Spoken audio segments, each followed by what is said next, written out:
আসসালামু আলাইকুম সুপ্রিয় দর্শক, আশা করি আল্লাহ তাআলার অশেষ রহমতে আপনারা সকলে ভালো আছেন। এই যে দেখতে পাচ্ছেন একজন বাবা এভাবেই হাসপাতালে বসে বসে নিজের মনের ক্ষোভগুলো প্রকাশ করছিলেন এবং আল্লাহকে বিচার দিচ্ছিলেন। প্রিয় দর্শক, সে তার নিজ ছেলের জন্য আজ হাসপাতালে কাতরাচ্ছেন। কি হয়েছিল সেখানে এবং সেদিন কি হয়েছিল এবং কেন তিনি হাসপাতালে কাতরাচ্ছেন, আজ সেগুলোই জানার চেষ্টা করব এবং আপনাদেরকে জানাবো। চলুন তাহলে আর কথা না বলে ঘটনাটি এখানেই শুরু করি। বলছিলাম ফরিদপুর জেলার নূর ইসলাম বিশ্বাসের কথা। এই ব্যক্তি, ইনি একজন বাবা, নিজে মানুষের জমিতে খেটে তার সন্তানকে করেছেন বড়, তার সন্তানকে শিক্ষা দিয়েছেন, তার সন্তানকে লেখাপড়া করিয়েছেন এবং লেখাপড়া করানোর পর নিজের জমি বিক্রি করে তার ছোট ছেলেকে তিনি বিদেশ পাঠিয়েছেন, সিঙ্গাপুরে। এবং সেই ছেলেই বিদেশে যেয়ে তাকে ভুলে যায়। এই নূর ইসলাম বিশ্বাস কান্না কান্না কণ্ঠে বলছিলেন, ছেলেকে বিদেশ পাঠিয়েছি। ছেলে 3 মাস পর বাসায় এসে একটি তালাকপ্রাপ্ত মেয়েকে বিয়ে করে এবং বিয়ে করার পর আবার চলে যায় এবং 6 বছর পর সে আবারও বাড়িতে আসে এবং বাড়িতে না উঠে শ্বশুর বাড়িতে।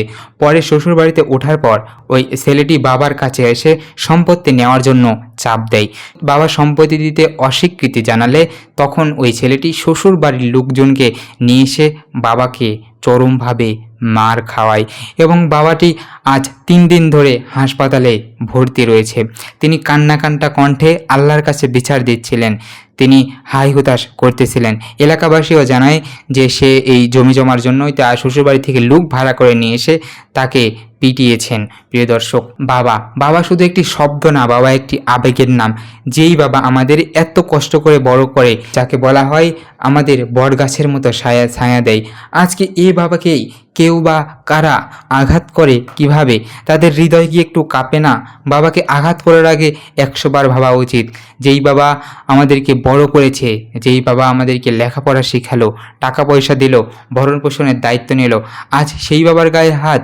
বিষয়টা সত্যিই বেদনাদায়ক। প্রিয় দর্শক, আমাদের সমাজে এমন অনেক লোক আছে যারা এরকম কাজ প্রতিনিয়ত করে। আসুন আমরা সকলে বাবার প্রতি শ্রদ্ধা করতে শিখি, বাবাকে আদরে তাদেরকে ভালোবেসে রাখতে শিখি। আজকে এই পর্যন্তই। আপনাদের সাথে দেখা হবে আরও একটি নতুন ভিডিওতে। ততক্ষণ পর্যন্ত আপনারা ভালো এবং সুস্থ থাকবেন। আজকে এখানেই বিদায় নিচ্ছি।